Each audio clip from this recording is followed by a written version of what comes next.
O Diyos amang makapangyarihan, taglay mo lahat ng bagay. Papuri na ibinibigay sa magdamag mong patnubay. Nagkaroong kakataong mamulat ang aming paningin, masilayan ang gawa mo. Magharin kanawa ama ko sa maghapong ito. Sa kalooban at kagustuhan mo ang manguna sa damdamin at isip ko. Huwag sana kami bilang tao na may pagnanasa na maramot sa mundo, kundi ikaw ama ko ang manguna sa pangalan ni Kristo. Amen. Bago po ang lahat, ang inyo pong abang kapatid ay nagbibigay galang at bumabati ng magandang umaga po sa inyong lahat sa tanghaliang ito. At ganun din po sa ating Panginoong Hesukristo at sa ating Diyos Amang Dakila, sa mahal na Apo Konsing na kinalugdan ng Banal na Espiritu, sa mga alagad, mga kaps, mga pasyente at tagasunod, magandang umaga po sa tanghaling ito. Buhay po ba ang Diyos? Mga kapatid, katotohanan na ang Diyos ay buhay. Higit sa lahat sa kanyang mga anak na sa kanya'y nananalig at sumasampalataya. Amen po ba doon? Ang mga kapatid, sa umagang ito, meron po tayong bahaginan. At ang aking pong idinatal ng Ama na magiging tema, sino ka sa unang buhay mo at sino ka ngayon sa buhay mo nang makilala tuwiran ang Diyos na buhay. Mga kapatid,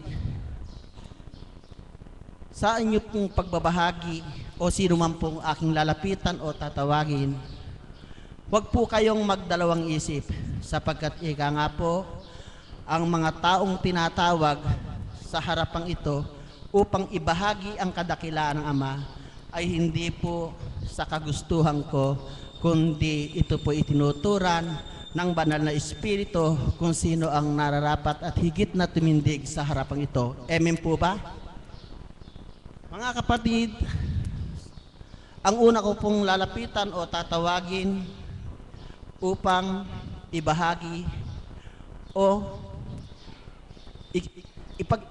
ipagkuhan sa atin ang kanilang mga nadama sa ating Panginoon upang ang bawat isa ay paghugutan ng ating lakas sa pananampalataya.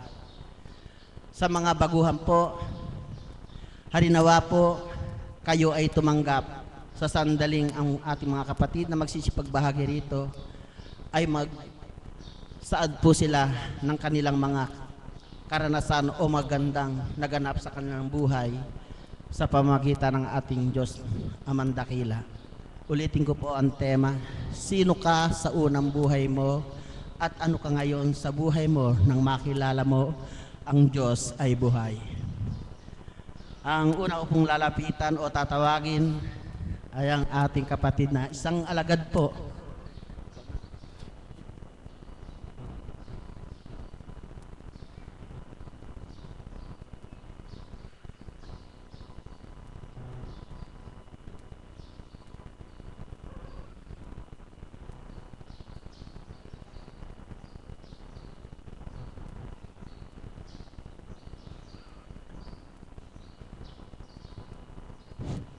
Magandang umaga po sa ating lahat, lalo tigit sa Ama, sa ating mahal na Apo Konsing, at sa aking mga kapatid na alagad, sa inyong mga talasunod.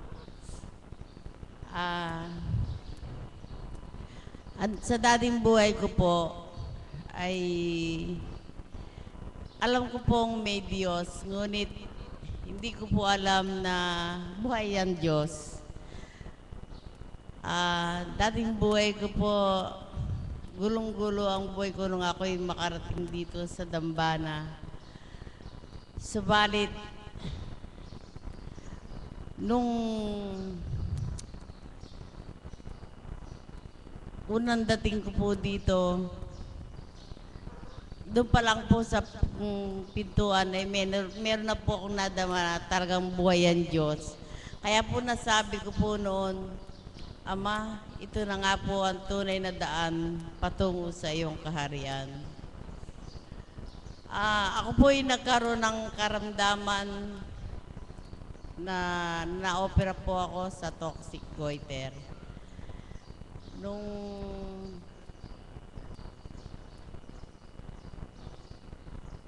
mga ilang buwan pa lang po nung ako May, June. Mga ilang buwan pa lang po ako nung ako ina-opera. Subalit nung mga 4 na buwan po, naramdaman ko po ang kakaiba sa aking katawan. Nung kuwan po, nagpa-doktor na naman po ako uli. Uminom naman ako ng maraming gamot na hindi ako madumi. Sumasakit po parati ang ulo ko, namaga po ang aking buong katawan. Iba po ang itsura ko talaga nun, parang makutim. Nung kuwan po, nagpadala nga po, inanap ko po itong dambana na ito. Hanggang po sa pinagtatanong ko dito sa may bahay pare.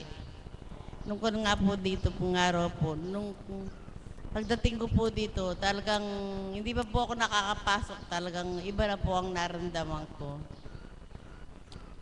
Nung September 13 po nung ako makarating dito. Tapos po nung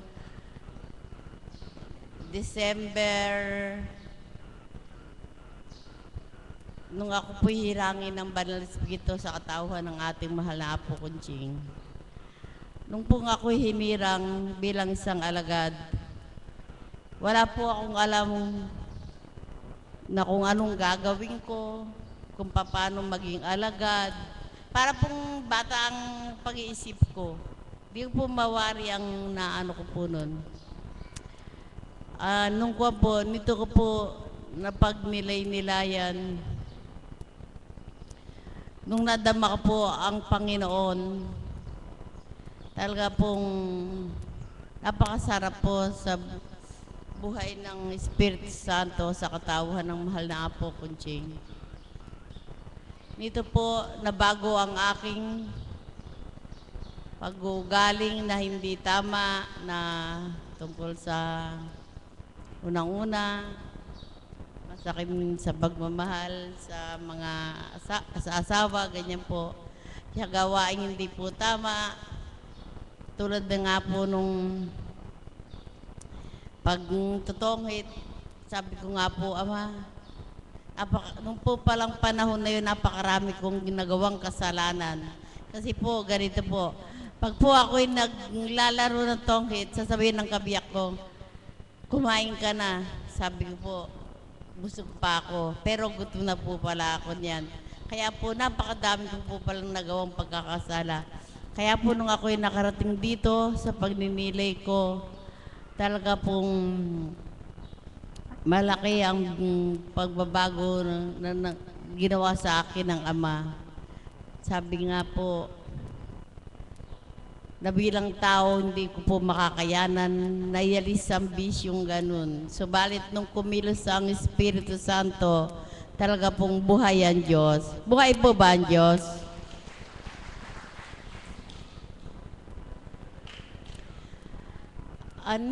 Nito ko po na pagnilay-nilayan ang buhay, kung bakit ako tinawag ng Panginoon. Sabi ko, Ama, sa ako isang taong makasalanan, talagang napakadakila po ng Panginoon, na ako'y kanyang tinawag. Ano po ba ang layunin mo sa akin? Bakit mo ako tinawag? Kaya po pala, maraming gustong baguhin sa akin ng Panginoon. Ang Panginoon po ay mapagmahal, mapagkalinga. Kahit gaano po tayo marami ang kasalanan natin, subalit, pag tayo po'y humingi sa Kanya ng kapatawaran, walang hindi po tayo patatawarin. Buhay po ba ang Diyos? Ngayon po, sabi ko, nung unang maging alagad po ako, pag po ako'y tinawag, sasabihin ko, hindi ko kaya. Hindi ko po kaya. Sa gano'n po sinasabi. Hindi po pala, dapat po pala tayo tumalima. Kaya po yun ang hinihingi ko sa Panginoon na nagkasala na naman po ako. Sabi ko po sa Ama. Kaya sabi ko, Ama, pagkalob mo sa akin ng katatagan, kung anong layan mo, tutubding ko. Sabi ko po, patawad po Ama sa mga nakaraang araw, lalo na sa ating mahal na Apo Kunching. Ako po pag ako'y hindi nakakatalima, takot na takot po akong mawalay sa Panginoon. Kaya po,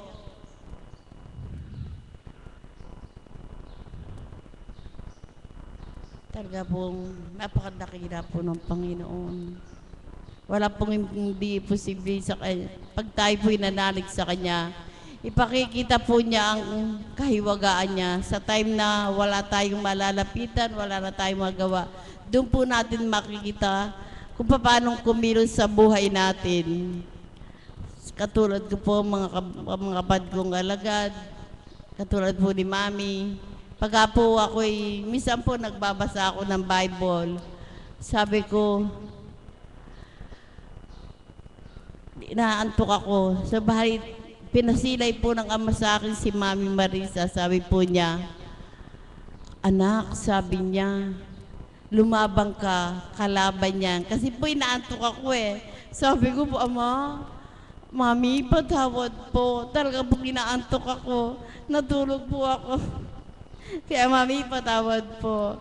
Alam mo, talaga pong walang imposible sa Panginoon. Kahit po sino pwede niyang gamitin na ipakikita sa iyo. Kaya po yun na lang po. Maraming pong salamat sa inyo lahat.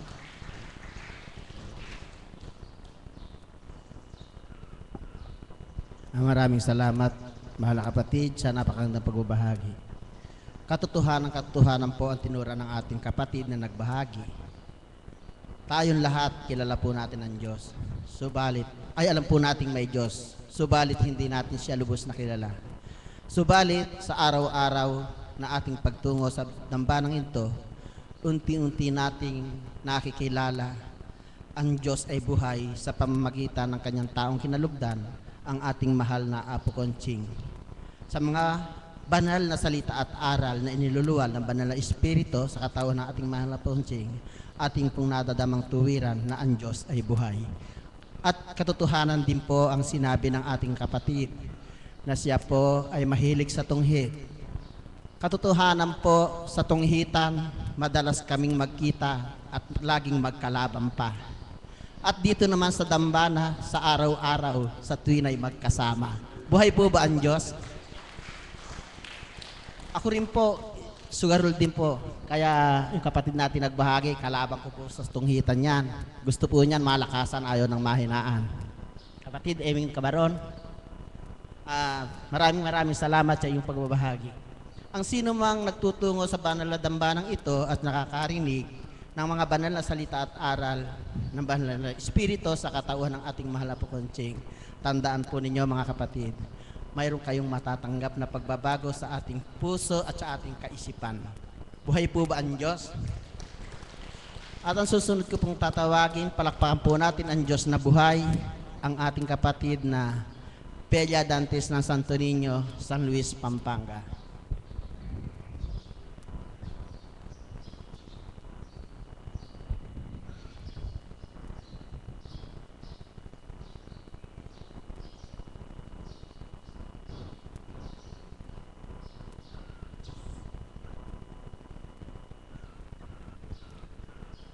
Sa iyo, Panginoon Diyos, sa mga pangyarihan sa lahat, sa magandang oras at panahon na pinagkaloob mo sa bawat isa sa amin, upang magpahayag ng kadakilaan mo at makapakinig sa mga aral na inuluwa ng itinalugdan mo sa Apo Kunching.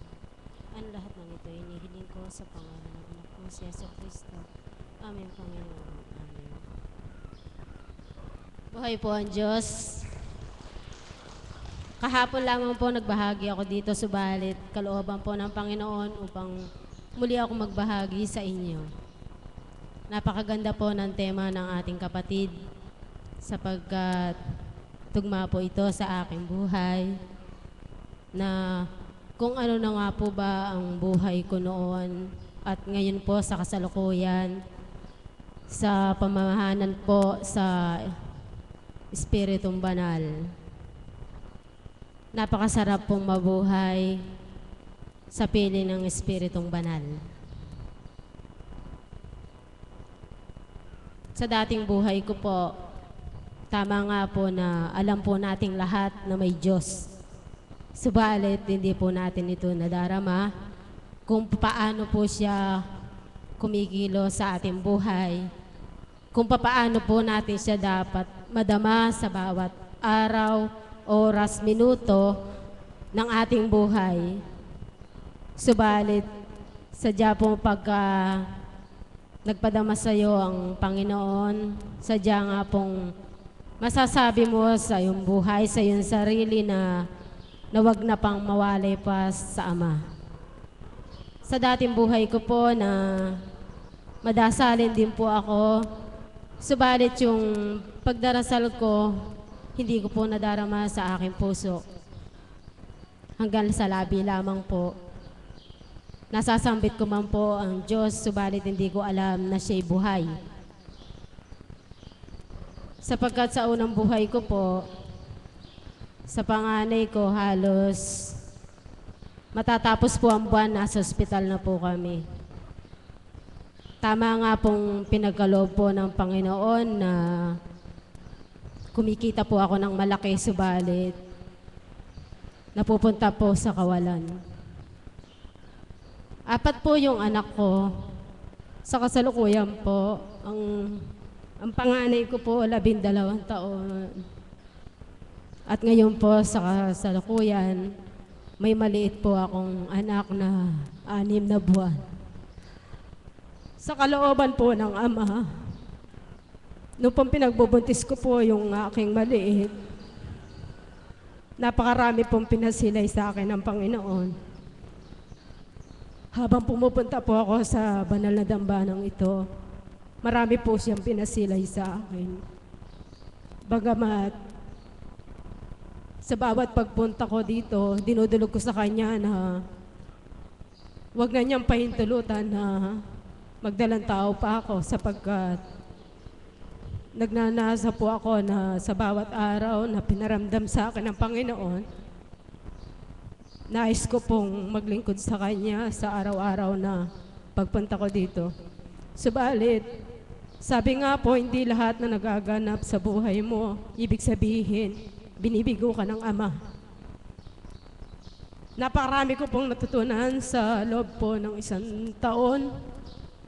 Simula po ng pangusapin po ako ng mahal na Apo sa pamamagitan niya ng banal na Espiritu.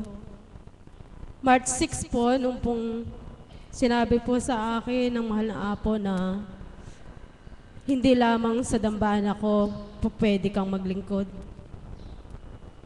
Inisip ko po yung sinabi ng mahal na Apo, hindi ko po alam kung ano ibig sabihin nun.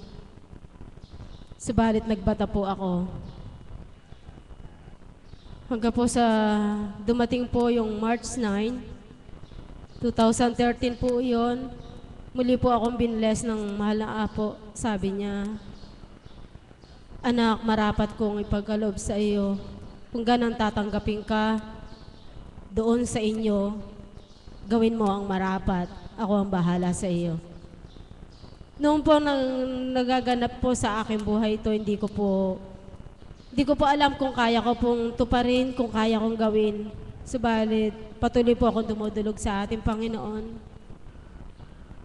Ang sabi ko po, kung ito po ang kaloob mo, tatanggipin ko, subalit, wag mo po akong pababayaan, antabayanan mo po ako. Sa patnubay at gabay po ng mahal na Apo, ng banal na Espiritu, nasadsad ko po lahat kung papaano sinabing sa akin na tumupad ka, ako ang bahala sa lahat. Ako ang bahala sa pamilya mo. Pati po ang paghahanap buhay ko, tinalikdan ko na rin po. Subalit napakabuti po ng Panginoon. Hindi po niya pinahintulutan sa habang panahon na ako'y hindi na kumita para sa aking mga anak. Hanggang po sa ngayon sa kasalukuyan, sa kalooban po ng ating Panginoon, na isasadsad ko po ang 4 kong anak.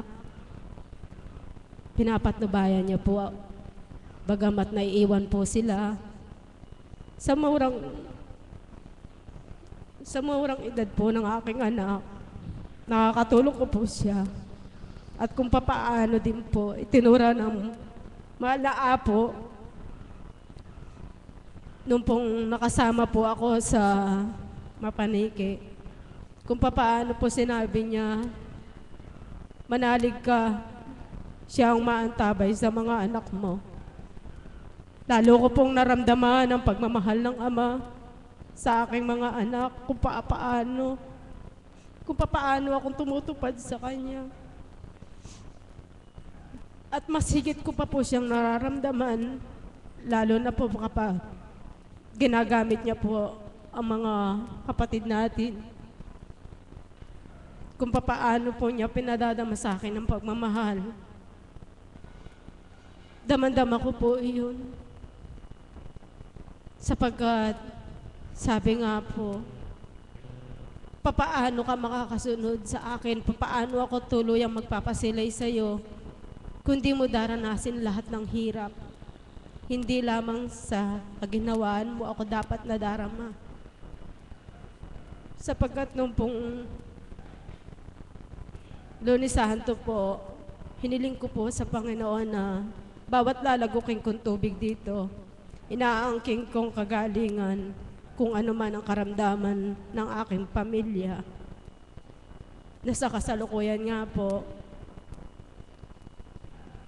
ito po yung nabahagi ko kahapon, subalit di po alam ko pong di nagkaroon ng linaw. Kung papaano nga po na nagkaroon po ng karamdaman ng aking inda sa kanyang balat, subalit di ko nga po siya maiakay dito. Hiniling ko po sa Panginoon na hindi ko man po siya maaakay dito, subalit ako po magbabata po ako. Napakabuti po ng Panginoon. Sa loob po ng 3 araw, lahat po nung nasa balat niya, napunta po sa akin. Ngayon po sa kasalukuyan, makinis na makinis po yung balat ng inda ko, subalit ang nasa katawan ko po, nandun pa po yung bakas. Nananalig po ako sa Panginoon na sa bawat kahilingan ko sa Kanya sa aking pagbabata, alam ko na lahat po ng kaganapan na nangyayari sa aking buong pamilya. Sapagkat alam ng Panginoon na kakayanin ko lahat ito sa patnubay at gabay niya. Kaya tayo pong lahat na naririto, huwag po kayong makontento na nakaupo lamang. Napakasarap pong damhin sa puso na ang Diyos ay buhay, na patuloy po siyang nagmamahal, kumakalinga sa bawat isa, lalo na po kung makikita po ng Panginoon yung katapatan natin sa ating buhay, na alam po niya na sa bawat pagtahak po natin sa ating buhay na alalahanin po natin na hindi po tayo nag-iisa, siya po ang ating kasakasama sa ating buhay. Lahat po ng ito inihiling ko sa pangalan ng anak mo si Jesucristo. Amen. Magandang umaga po sa inyong lahat. Maraming salamat mga kapatid sa napakagandang pagbabahagi. Mga kapatid, kung ano man po ang narinig nyo sa tinura ng ating mahal na kapatid na nagbahagi, katotohanan po ang mga nagaganap sa buhay niya. Sapagkat siya po, katulad na sinabi ko, taga Santo Niño rin po siya, nakatulad ng inyong abang lingkod, taga Santo Niño po. Kaya kilala ko po, ika nga, ang kanyang pagkatao, ang kanyang katayuan sa buhay. Katotohanan po na siya ay may sanggol na maliit na ipinagkatiwala sa kanyang isang anak na 12 taon. At sa tuwina, siya po ay naririto upang tuluyang gumanap sa tungkulin o sa pagdalo sa gawain sa araw-araw. Napakadakila po talaga ng Ama. Ang sino man pong may mga dalahin sa buhay, ipagkaloob niyo po sa Kanya at sa Kanya po kayo dumaing at ito po'y magkakaroon ng kasagutan. Maibahagi ko po ang kaganapan sa akin kahapon, mga mahal na kapatid. Ang aking kabiyak ng puso ay naayang mag-swimming at ang ina ng aking daladala ritong kambal. Dalawa po sila na naririto na kapwa-apo namin. Ang usapan po namin ng aking anak, yung isang kambal ay daling ko sa aking kabalai. Dinala ko po at iniwanan doon. Subalit hindi po nagtagal. Narito po dumating sa akin at ayaw daw pong tumigil ng iyak. Kaya ang nasabi ko, paano gagawin ko? Dadalo ko sa gawain. Dala-dalawa sila. Pero ang nasambit ko, Ama, kayo na po ang bahala. Nais ko pong maglingkod sa iyo. Batid ko na yun po isang pagsubok kapag dadali sa akin. Ganun pa man, pinabihisan ko po ang kambal ko nga po at kaming tatlong maglololo ay nagpunta rito upang gumana po sa aking gampanin. Nang sabihin ko po at hilingin sa Ama na kayo po ang bahala, napakadakila po ng Ama. Ang dalawang apo ko po na kambal ay halin-hinang pong natulog.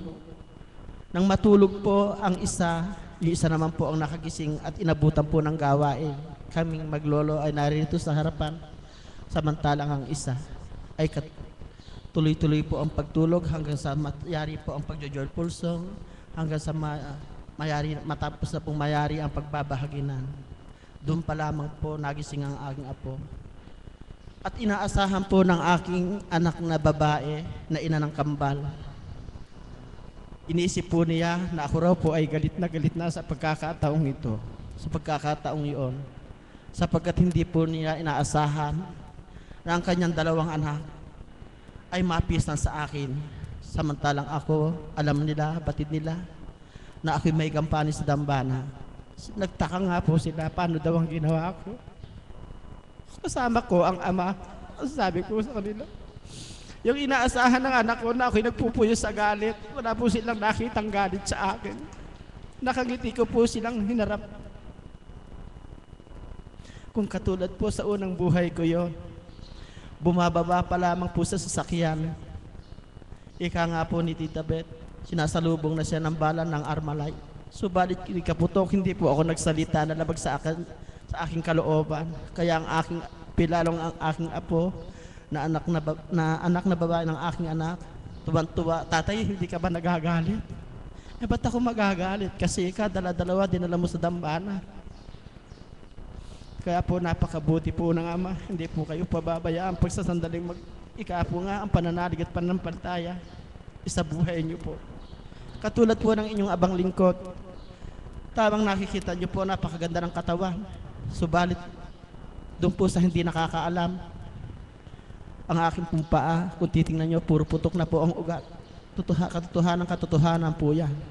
Subalit naririto ako sa harapan ng dambana at patuloy sa aking pag-aalay ng pagjo-joyful song sapagkat ang hangad ko po, nais ko pong mapagpagalak ng may mga karamdaman at higit sa lahat, nais ko pong pagalaki ng ating Diyos Amang Dakila kahit man lamang sa aking pagjo-joyful song.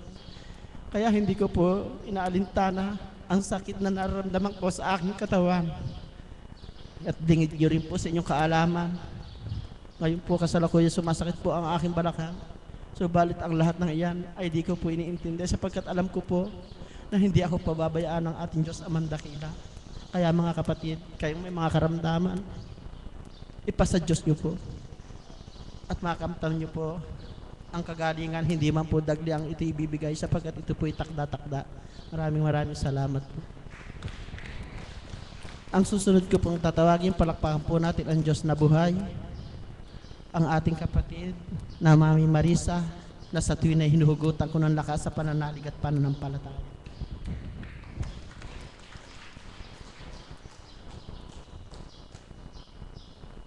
Papuri sa iyo ang may walang katapusan. Sa bawat oras, sa bawat araw, kailanman hindi ka nawawalay. Bagkos ang iyong pag-ibig ang patuloy kong nararamdaman upang sa dako mong banali kay paglingkuran at ganap at patuloy na maramdaman. sa pamamagitan ng banal na Espiritu sa katawan ng inyong pinalugdan. Amen. Buhay po ba ang Diyos? Purihin, purihin, dakilain ang ating Panginoon. Napakaganda po ng tema ng ating kapatid na sabi ko nga, mahirap i-rating kung sino ka noon at sino ka naman ngayon.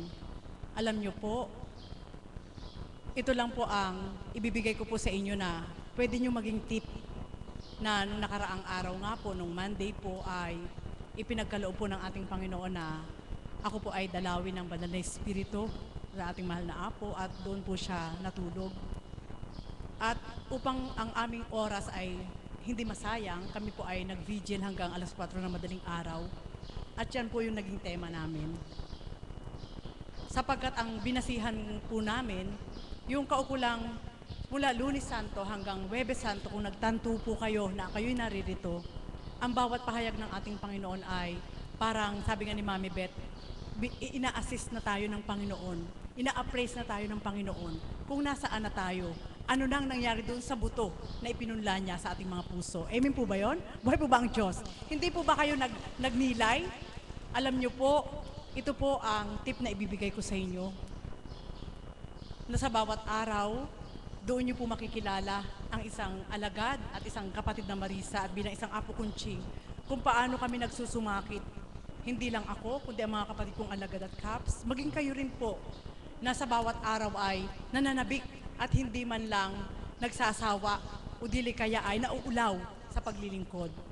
Kundi sa bawat kaganapan, sa kabila po ng mga pagsubok, sa kabila ng karamdaman, naroon yung paninabik at sa tuwin damang-dama sa puso na dapat mong paglingkuran ng Diyos. Amen po ba yon? At mapalad po ang mga tagasunod at tagapakinig. Hindi man pagalingin ang kanilang lupang katawan, subalit ang Espiritu na nagpapalakas sa lupang katawan, kung ito ang tatanggapin at mananahan, sigurado walang manghihinang katawan. Amen po ba yon? Buhay po ba ang Diyos? Ito po ang masasambit ko po sa inyo na pagkakaiba noon at ngayon. At sabi ko nga, Ama, itinakda mo na ito ibahagi ko sa mga kapatid ko upang maging daan din po ng inyong pagninilay at doon ay patuloy niyo pong panabikan na paglingkuran ng ating Panginoon na ano man ang kaganapan sa buhay niyo, karamdaman man, kawalan man, material na bagay lang yan, o dili kaya yung karamdaman ay natural lang yan, kundi ang pinakahigit na dapat nating damhin sa puso ay yung paano tayo magbalik sa ating Panginoon, magsulit baga sa lakbayin natin dito sa mundong ito. Ito po ang aking napagnilay. Nang inakay po ako sa dakong ito, 8 taon na po akong alagad, noong April 5. So sa madaling salita, sa edad na 47, naakay po ako sa dakong ito sa edad na 39. At dinivide ko po yun sa dalawa. So sa dalawa po na, dinivide ko yung 39 sa dalawa is 19.5 bawat taon. So inanalyze ko po yun na yung 19.5 na years na ginugol ko sa mundo ng tao is struggle. Mula pagkabata hanggang dumating ako sa edad na 19. Amen? Marami, lahat. Pinagnilayan ko, yun po ang binigay sa akin na pagninilay ng ating Panginoon. Totoo po yun. Sapagkat sabi ko nga sa inyo, ako ay single parent, isang unwed mother, na sa murang edad ay dinanas ko po yun na hindi ko hiningi sa Diyos.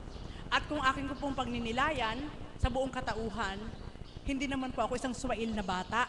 Kung para sa akin, samantalang kayo po ang makapaghuhusga sa oras na ito kung paano kung ibinibigay sa inyo ang katapatan ng aking puso. Alam niyo po, hindi ko po itinataas ang aking sarili, kundi nais ko po ito ay maging aral o huwaran para sa aking karanasan na nais ko pong ibigay sa inyo para patuloy niyong panabikan ng Diyos. Doon sa 19.5 years na ginugol ko sa mundo ng tao, puro struggle po yun. At doon sa 19.5 pa, na dinivide ko po sa dalawa yung 39 years. Yun po yung kapunuan na sa mundo ng tao, na lahat ng struggle na yon natumbasan ng Panginoon ng puro galak. Buhay po ba ang Diyos?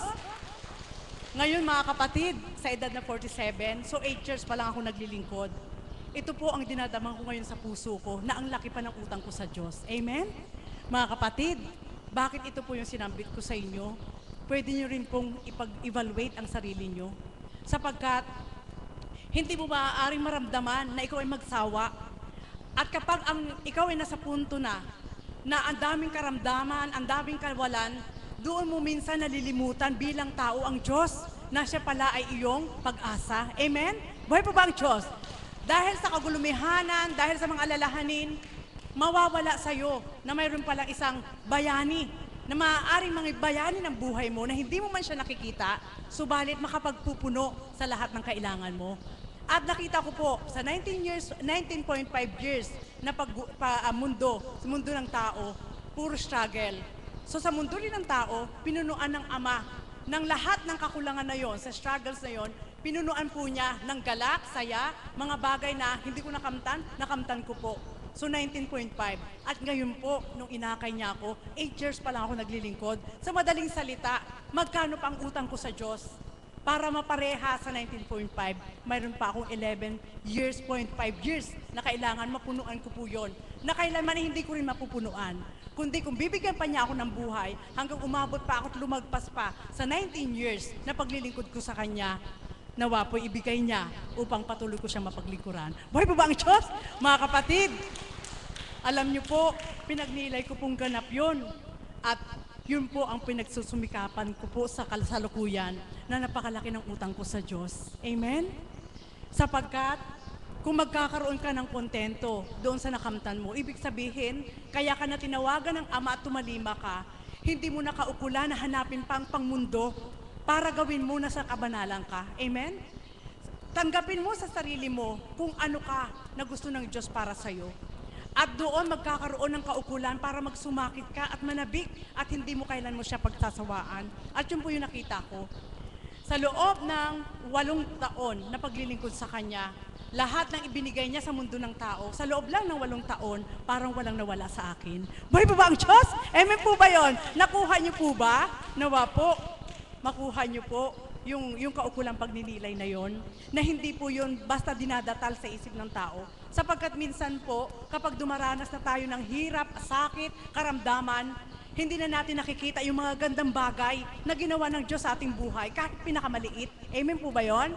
Kaya para makita nyo po yon, bigyan nyo po ng kaukulan para i-divide nyo po kung saan po kayo una, nahambing na rin po kayo sa naglilingkod, na gampanin nyo po na ihakbang ang inyong mga paa sa pamamagitan ng Banal na Espiritu na tumungo sa dakong ito at doon nyo po ibilang para patuloy kayong manabik at maging kaukulan na kailangan nyo magbayad sa Diyos. Buhay po ba ang Diyos? Amen po ba yun?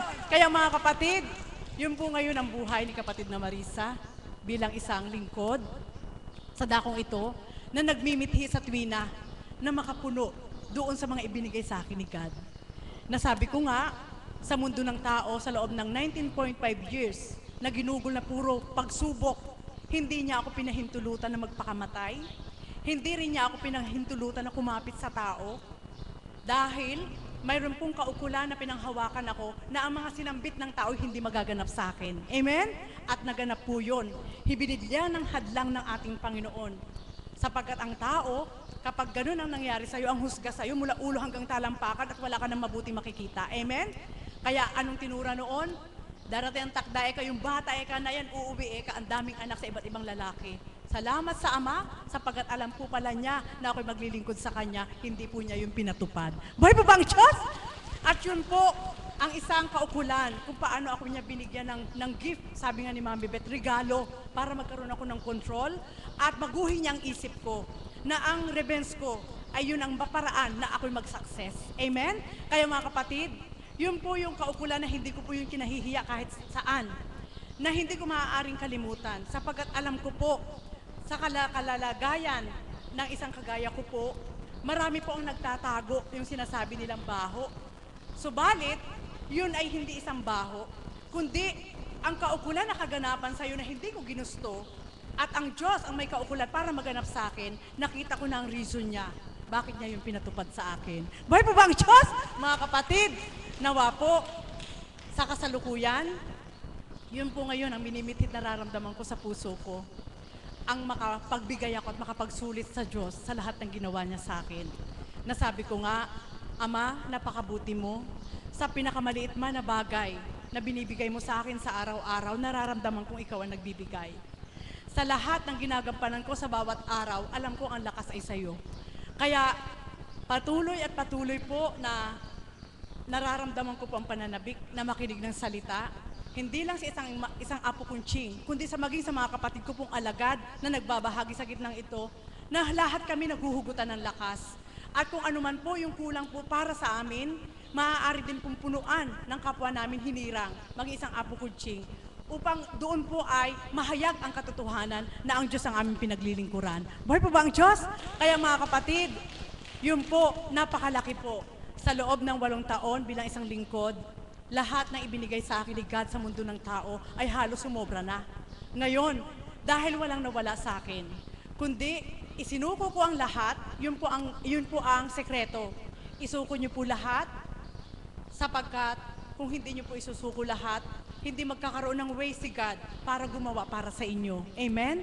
Kung hahanapin at gagawin niyo pa rin po sa inyong sarili na kayo ang gumawa para sa inyong sarili, hindi niyo mabibigyan ng kaukulang puwang ang ating Panginoon para tumupad sa inyo. At yun po, yung kaukulan na nais ko pong iwanan sa inyo. Ipagparayan niyo po lahat sa ating Diyos. Hayaan niyo pong magbigay ng way. Magbigay ka ng way para sa Kanya. Hindi mo man siya nakikitang dadaan para pumasok sa'yo. Subalit sa pamamagitan ng salita, mararamdaman mo sa puso mong mananahan siya. At bigyan niyo po ng puwang sa puso niyo. Sa madaling salita, tanggalin niyo po lahat ng puot at galit, sapagkat nagmula din po ako dyan. Kung hindi ko po sinuko yung puot at galit sa mundo ng tao, hindi po magkakaroon ng puwang sa akin ng ating Panginoon. At ngayon po, andito po, napakaluwag na po ng aking kalooban. Kahit saan siya mag-ikot sa partes ng aking katawan, wala na pong nararamdaman na kirot, kundi naroon, malaya na nakakakilos sapagkat alam ng ating Panginoon na isinuko ko sa Kanya. Buhay po ba ang Diyos? Kaya yun din po ang gawin ninyo, sapagkat kung sa mula ulo hanggang talampakan, makakakilos ang Espiritu sa inyo, gagalaw ang inyong katawan na wala kayong alalahanin na ito, may masasagasaan kayo. Alam na po niyang timplahin kung ano po yung ibibigay sa inyong pandama. At yun po yung pinakamahalaga. Kaya nakakamtan po ng bawat hinirang, maging mga cups, ang ating mahal na apo, yung kaukulang pagpupuspos sa Espiritu Santo, sapagkat doon ko po nakita na yun lang talaga ang tamang kasagutan sa lahat ng kailangan ng ating lupang katawan at sa lahat ng kailangan sa pang-araw-araw nating buhay. Kaya mga kapatid, nawa po ang pagbabahagi ko pong ito ay maging daan din po para makapag-evaluate din po kayo sa inyong sarili. Sapagkat alam ko po na kung papananaigin po natin ang bilang pagkatao, ang makikita natin lahat ay kung ano yung kulang. At hindi na natin makikita kung ano yung magandang ibinigay ng Diyos na nakapuno sa'yo. At kung bilang pagkatao, ang maaalala natin lahat ng pangit na nangyari sa inyo.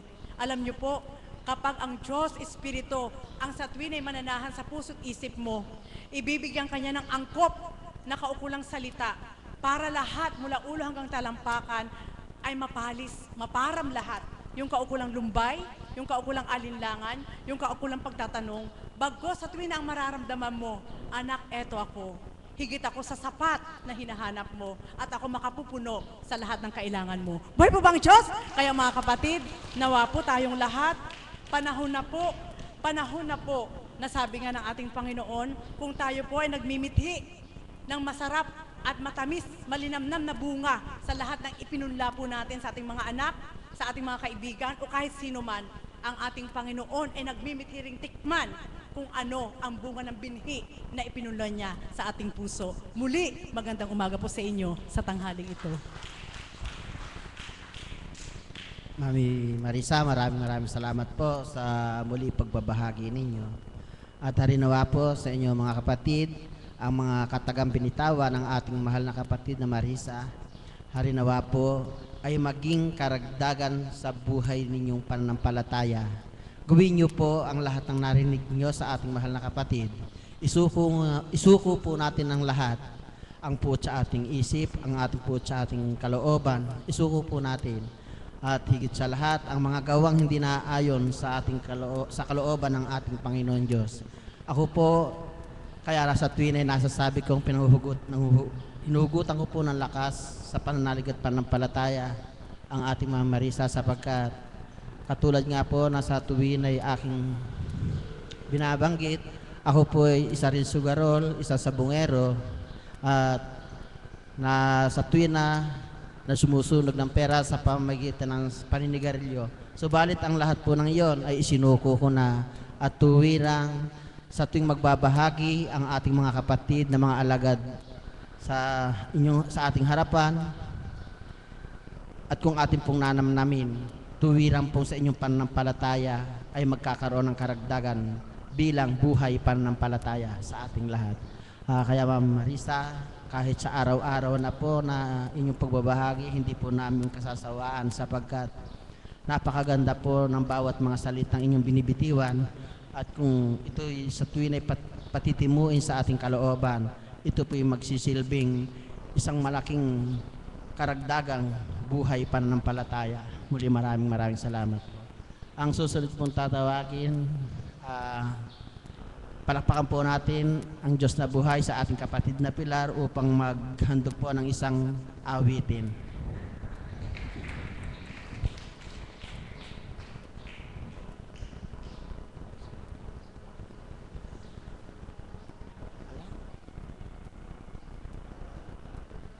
Kapatid na Pilar,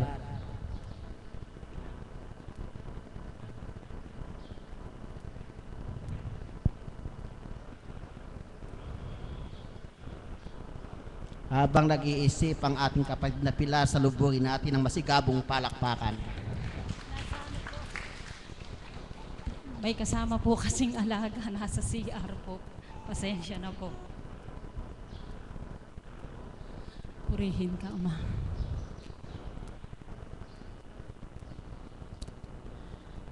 Salamat, mahal na kapatid.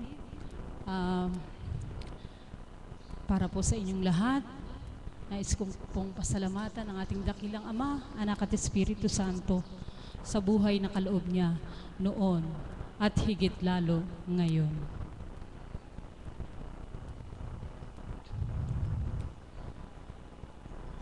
Salamat sa iyo, Panginoon. Salamat sa buhay ko ngayon.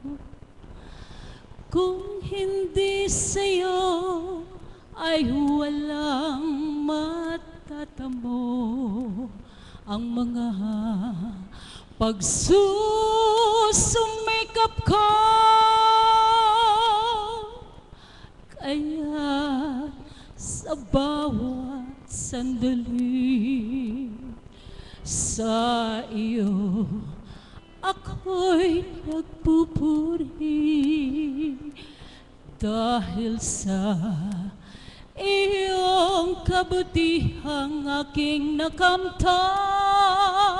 Ang pangarap kong tagumpay. Salamat sa iyo, Panginoon. Salamat sa nakamtan ko ngayon.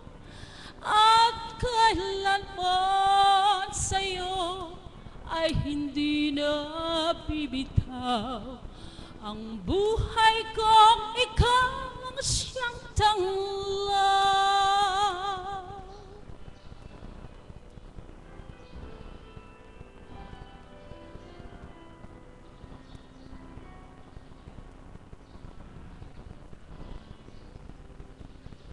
Salamat sa iyo, Panginoon. Salamat sa buhay ko ngayon. Kung hindi sa iyo ay walang matatamo ang mga pagsusumikap ko.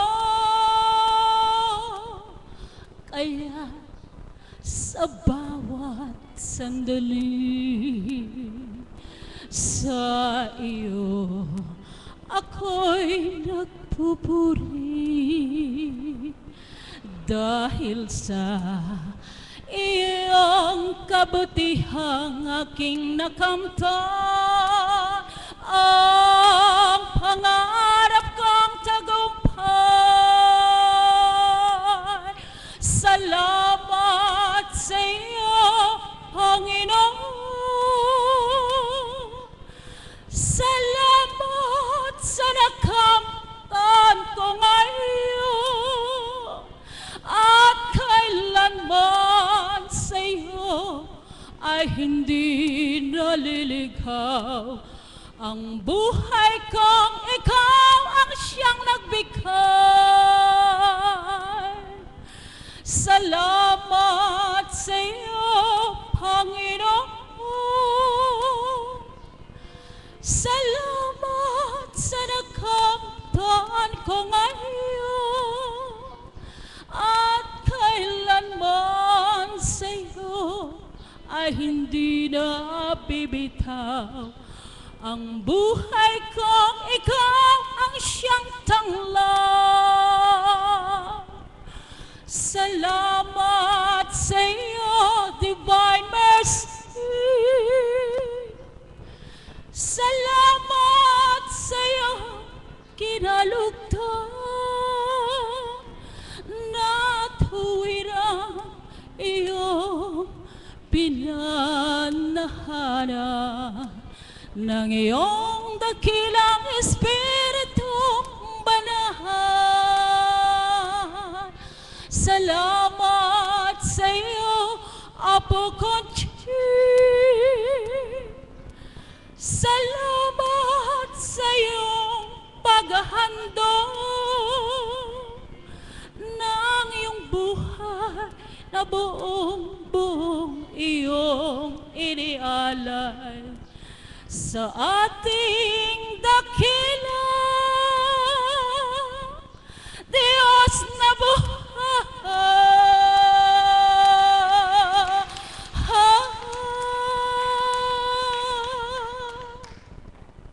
Salamat po. Maraming salamat po mga kapatid. Sa napakagandang awitin.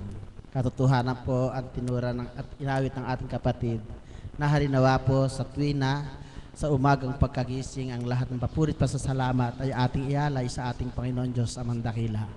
Buhay po ba ang Diyos?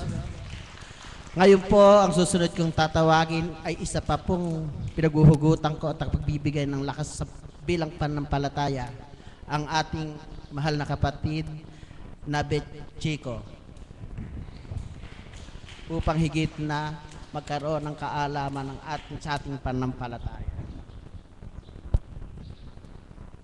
Salamat po aming dakilang Ama sa araw na ito.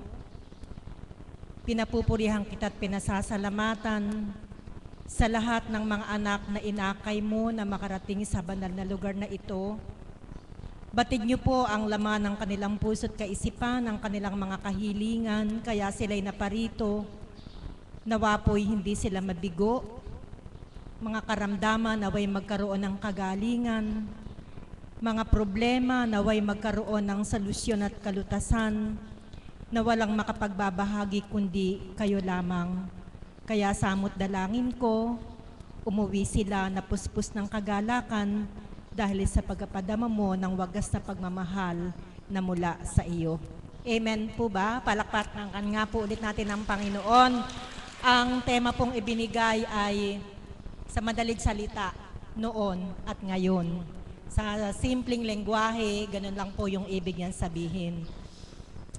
Ang Panginoon po, kung baguhin ang anak niya na nagpapakatotoo at nagpapakasakit sa kanya, hindi lamang po niya binabago ang isang anggulo ng kanyang pagkatao, kundi kung baguhin po niya yung tinatawag po na kabuuan o yung whole rounded transformation ng kanyang anak.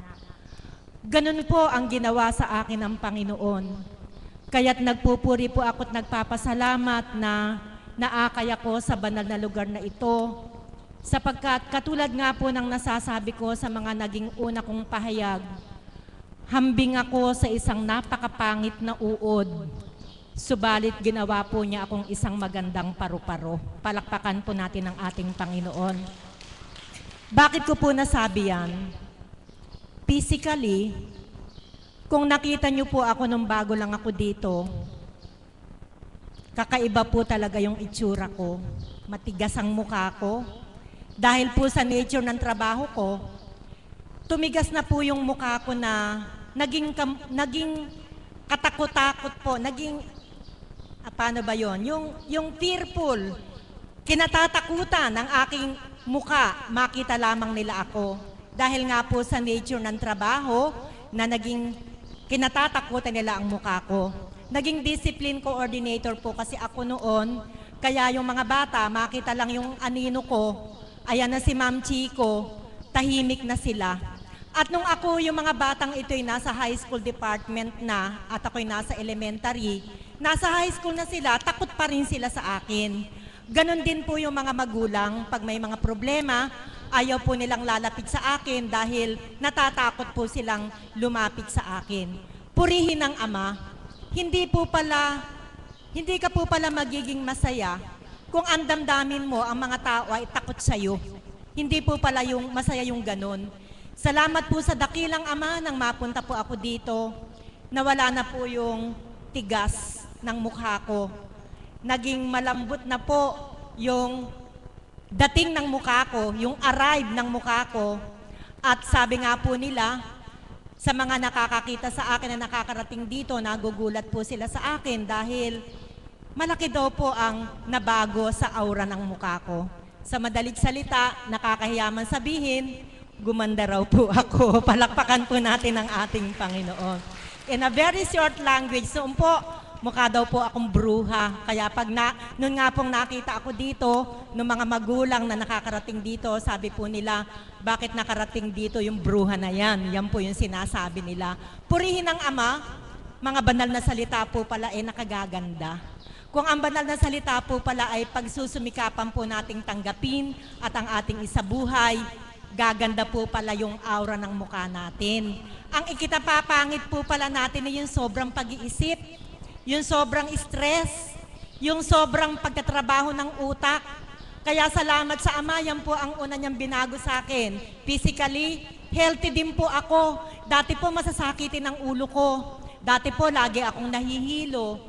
Lagi pong masakit ang ulo ko. Physically, ginawa po akong healthy ni God. Ngayon po, wala akong gamot na iniinom. Wala po akong mga kung ano-anong mga vitamina, supplement na tinetake.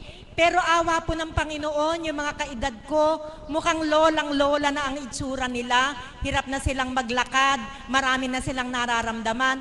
Ako po, sabi po ng anak ko, Mami, hindi kita maabutan pag naglalakad tayo, napaka-hyper mo. Physically po, yun po yung mga binago sa akin ng ating Panginoon. Pangalawa, emotionally, dati po wala akong pandama. Pag ako'y sinaktan mo, sasaktan din kita. Kaya mag-ingat ka na hindi mo ako masaktan sapagkat ang ganti ko sa'yo, hindi mo ako makakalimutan. Pag nagpahiram ka sa akin ng salitang nakasakit sa damdamin ko, tumatag ka, mas matindi ang igaganti ko sa'yo. Hindi po pala tama iyan sa Panginoon. Hindi po pala tayo binigyan ng Panginoon ng dila para makasakit ng kapwa natin. Kundi ang dila po palang ito ay dapat nating gamitin upang maibahagi natin ang ating pagmamahal sa ating kapwa. Binago po ng Panginoon yan. Bakit po? Ginawa po niyang maunawain yung puso ko. Kaya sa halip po nagantihan ko sila ng galit, nananahimik ako at inuunawa ko sila. Palakpakan natin ang ating Panginoon. Isa po pala yan sa factor para ikaw ay gumanda. Para po pala gumanda ka, tanggalin mo yung galit sa puso mo. Matuto kang umunawa ng kapwa mo, 100%. Kahit na ayaw mong ngumiti, mapapangiti ka sapagkat magaan na ang laman ng puso mo. Pangatlo, binago ako ng Panginoon mentally. Noon po, ang layunin ko sa buhay ko, madagdagan yung karunungan ko. Kaya nung ako'y nakasalukuyang nasa hanap buhay, iba't ibang lugar ang napupuntahan ko, para humanap ako ng additional na katalinuhan, pag-a-attend ng mga seminars, mga convention. Natapos na po kami sa iba't ibang lugar ng Pilipinas, yung po mga sumunod na taon, ibang bansa naman yung pinupuntahan namin para mag-attend lang kami ng seminar, madagdagan yung knowledge namin. Wala po palang sa isa yung marami kang alam, kung salat ka naman sa karunungan ng mula sa ating Panginoon. Amen po ba yon? Noon po, ang tinutuklas ko ay puro karunungan panlupa. Subalit nang akayin ako ng Panginoon, hindi po ako tumuklas. Siya po mismo yung nagbigay sa akin. Palakpakan po natin ang ating Panginoon. Wala po akong alam sa gawang kabanalan.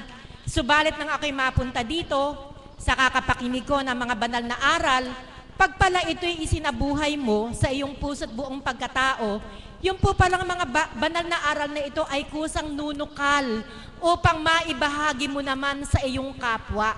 At sa pagbahagi sa iyong kapwa, bibigyan ka ng Panginoon ng talino upang ito'y maibahagi mo ng buong husay sa iyong kapwa. Katulad lang po ngayong umaga na ibahagi ko nga sa isa sa aking mga kapatid habang kami papunta dito. Binahaginan po ako habang nagtatalo pa ako ng carrot, ng apple, saka nagagayat ng pipino. Ito po kasi yung binibigay kong maintenance ng kabiyak ng puso ko. Ginujuice ko po ito araw-araw, tapos po umiinom po siya ng 3 bagay na binanggit ko na yon. Yun po ay sa kaloob din po ng banal na espiritu na nagkasakit nga po yung kabiyak ng puso ko. Sinabi po ng doktor na an apple a day keeps cancer away, kaya lagi po siyang pinag-juice ng pinapakain ng apple saka ng pipino. Nabanggit ko po ito sa mahal na Apo Kunching at sinabi po niya, kapatid, dagdagan mo ng carrot. Kaya po ngayon, 3 po iyon. Yung 3 prutas na yan, pinagsasama-sama ko, ginujuice ko yan.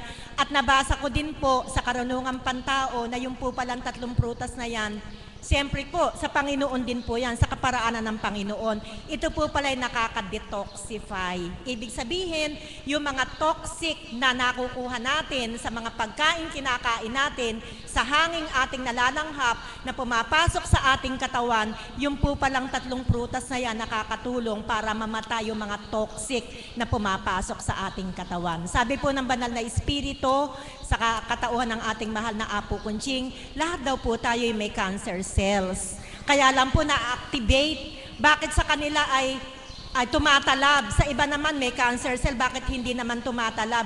Kasi po, alam niyo po, isa po sa mga factors kung bakit po na-activate yung cancer cell natin sa sobrang pag-iisip. Pag po tayo ay nai-stress, masyado tayo napapa-apekto sa mga problema natin sa buhay, sobra tayong nag-iisip. Yung po, sabi po ng mahal na Apo, bilang talinong nanggaling sa Panginoon, nakaka-activate daw po ng cancer cell. Kaya upang hindi po ma-activate yung cancer cell natin, dapat po panatag lang tayo. Huwag tayong masyadong nag-iisip. At sino po ang nagbibigay ng kapanatagan sa atin? Walang iba kundi ang ating Panginoon. Subukan niyo po na ang mga aral ng banal na espiritu sa katauhan ng ating mahal na Apo Kunching ay papasukin natin sa ating tainga, patungo sa ating puso, ating tao, magkakaroon po tayo ng ganap na kapayapaan. At kung payapa na po, hindi na po tayo ganap na mag-iisip para po yung mga cancer cells na yan ay ma-activate. Kaya pag sumikapan po natin mga kapatid, hindi natin kailangan ng nga po ay dakot-dakot na gamot para maging iniisip nating luna sa ating karamdaman. Kung hindi po tayo pagagalingin ng ating Panginoon, may-ari man kayo ng butika at iba't ibang klaseng gamot ang iinumin ninyo, kung hindi po sa kalooban ng Ama, hindi po tayo gagaling. Amen po ba? Palakpakan po natin ng ating Panginoon. Kaya, puputulin ko na po ang aking pagbabahagi. Sa madalit salita, ang pinakamabuting gamot, pinakamabisang gamot na maaari nating i-take para po gumaling ang ating espiritual, kasunod na ang kagalingan ng ating katawan lupa, ay ang banal na salita. Yan po ang magbibigay sa atin ng lakas. Yan po ang magbibigay sa atin ng lunas, anuman ang ating nararamdaman. Kaya po dito sa banal na lugar na ito, kung napansin niyo po, ang ine-expect po ng iba, isa-isa silang lalapitan at pagagalingin ng mahal na Apo. Tututukan ng stethoscope para alamin ko ano ang karamdaman. Hindi po ganon ang paraan ng paggamot dito sa banal na lugar na ito. Maupo kayo dyan, comfortably, sit comfortably in your chair. Makinig kayo ng banal na aral. itanim ninyo at tanggapin ang mga banal na aral na ito, gumagaling ang inyong kaluluwa, gumagaling ang inyong espiritu, lumalakas ang inyong kaluluwa, kasunod na po ang kagalingan ng inyong katawan lupa. Kaya huwag niyo pong aksayahin ang bawat sandaling kayo nandito. Tanggapin niyo po ang mga aral na mula sa ating Panginoon. Yun po ang magsisilbing bitamina at kalakasan upang ang cancer cells ninyo ay hindi ma-activate. Magandang umaga po at maraming salamat. Maraming salamat po, Mami Bet, sa iyong napakagandang pagbabahagi. Katotohanan po ang tinura ng ating Mami Bet. Sa mga alagad, wala pong pangit sa panahon ito. Kaya kayo, kung gusto niyo gumanda, maglingkod kayo sa Ama. Ang lahat po ay nangyayahang magsitayo at ating awitin ang panalangin itinuro ng ating Panginoon.